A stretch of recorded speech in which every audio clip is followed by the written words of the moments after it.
The Odd and Fascinating Podcast, a podcast where oddities are wanted. Hello, my lovely listeners. I hope you are doing great today. I am feeling excited. I have an odd and fascinating guest today. Fits perfectly to what this podcast is about. I apologize to our listeners for not having my video stream visible. There are unfortunately some technical issues, but don't let that bother you and stop from enjoying this very fascinating episode. Hello, Matias. Welcome to the Odd and Fascinating Podcast. Thank you so much for taking the time today to join me. I've been fascinated by your job title as a decision-making consultant since I came across it, especially the unique path that led you here. It is my pleasure, Emily. I am always happy to discuss what I do.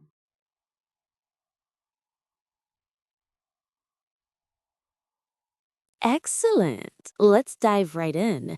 Your official background is in chemical engineering, yet you're now helping people navigate complex choices. It's quite a leap. Could you tell me about the moment when you realized that decision making, not chemical processes, was your true calling? Well, it may not be a big surprise that there wasn't a single aha moment, but rather an idea that slowly cooked, like tenderizing a tough cuts of meat. My interest in the lean philosophy, reducing waste and inefficiency, was a significant catalyst. I was constantly thinking about how to minimize waste in all its forms, whether it's wasted time, resources, or effort. So, from a practical, industrial efficiency perspective? Precisely. But then I started looking beyond the immediate answers. I began to ask, why do we create waste in the first place? Why do we do things inefficiently? And the answer, the core of it, always came back to one thing: a decision. Every action, every process, every outcome, good or bad, is preceded by a decision. Once that connection clicked, my focus shifted entirely. Instead of fixing the results of poor decision, I wanted to I wanted to understand and improve the process of making them. Behind all action is a decision. That's incredibly profound. And I understand you've delved into this extensively, reading thousands of pages of scientific research. How do you translate that deep academic understanding into practical advice for your clients? What does a decision-making consultant actually do?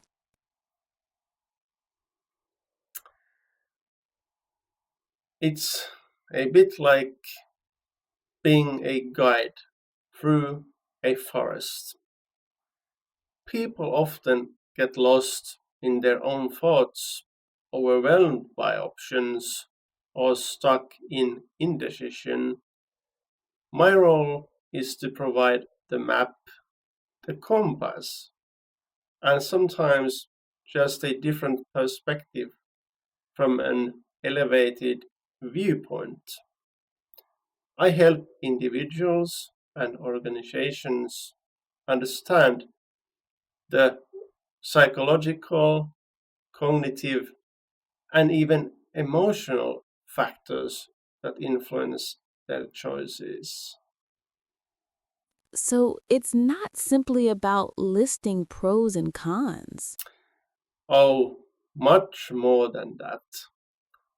We explore biases, heuristics, and the impact of environment, even the subtle influences of language stemming from my bilingual upbringing, perhaps. We structure the decision making process, breaking down complex problems into manageable parts, and identify priorities, define clear objectives, and evaluate potential outcomes with a more objective lens. Ultimately, it's about empowering them to make choices that align with their true values and goals, not just immediate impulses or external pressures. That's fascinating. And speaking of influences, your background is quite diverse. Growing up on a farm in Kostinen, a strong connection to folk traditions like dancing and music, and a history in sports like ice hockey. How do these seemingly disparate experiences inform your calm, methodical approach to helping others make decisions? That is a great question. My rural upbringing instilled a very grounded, down to earth perspective. You learn about cycles, about patience, about the interconnectedness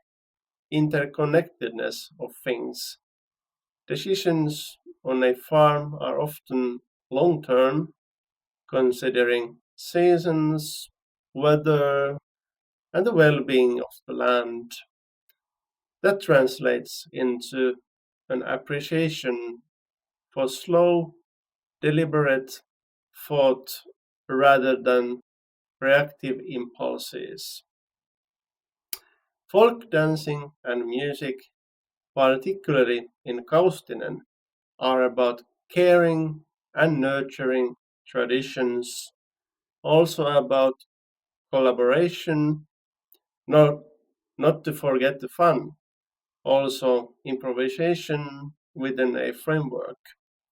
You learn to listen, to adapt, to be present. And sports, especially ice hockey, taught me about strategy, quick analysis under pressure, and understanding team dynamics. You have to make split second decisions, but they are always informed by practice, preparation, and understanding of the overall game plan.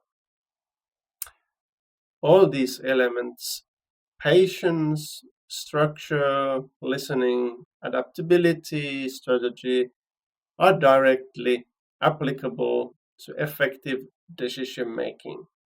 And perhaps my reputation for being a calm and a good listener comes from those experiences too. It sounds like a holistic approach, drawing from every aspect of your life.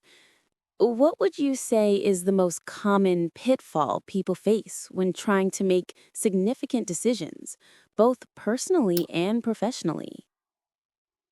Indecision, without a doubt, or vice versa, making impulsive decisions driven by fear or immediate gratification.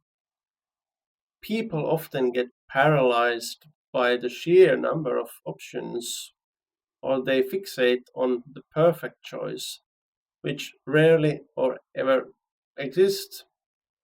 Another common issue is not truly understanding their own drivers or values, leading to decisions that don't generally serve them in the long run. They might make a choice that looks good on paper but feels wrong in their gut. How do you help them reconcile that gut feeling with logical analysis? It's about integrating them, not choosing one over the other. The gut feeling often stems from subconscious experience and rapid pattern recognition. While it sound while it shouldn't be the only factor, ignoring it completely is ill-advised. We work based on a framework where intuition can be tested against data and logical reasoning.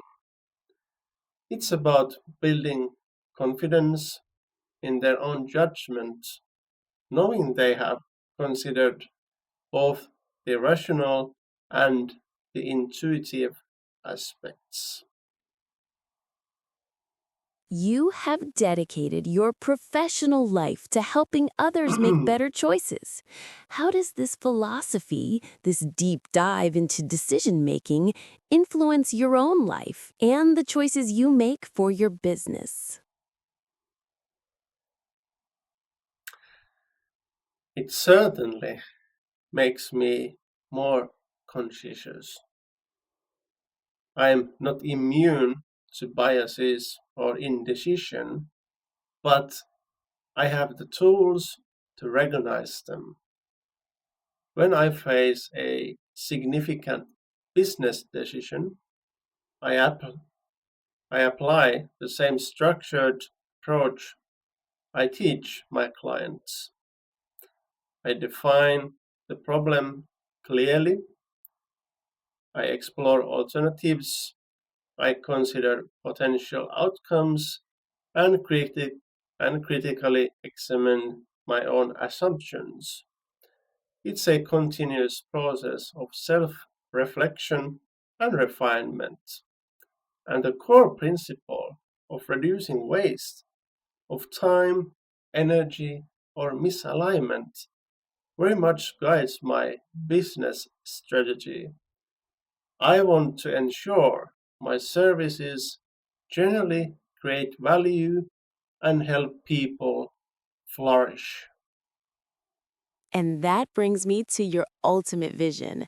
You mentioned helping people live lives that suit their personality and characteristics. What does that look like when you see it happen? What's the most rewarding part of your work?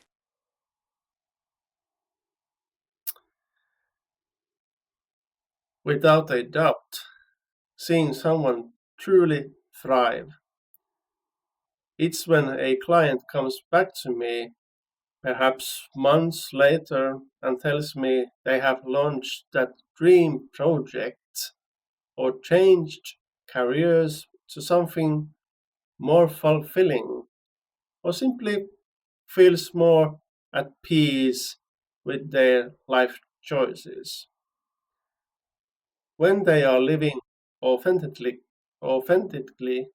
aligning their daily actions with their deepest values and blooming in their own unique way, that is without question the greatest satisf- satisfaction. It's about empowering them to become the architect of their own lives. Matias, that's a truly inspiring vision. Thank you so much for sharing your insights and your unique journey with me today. It's been incredibly enlightening. Thank you, Emily. The pleasure was all mine. All right, my dear listeners, that was today's truly fascinating episode. If you want to learn more about today's guest, Matias, I suggest you visit his website, www.patoxentecoconsulti.com. I already did. I might do it again. You should too. Okay, have a great time, folks, and see you next time. Bye.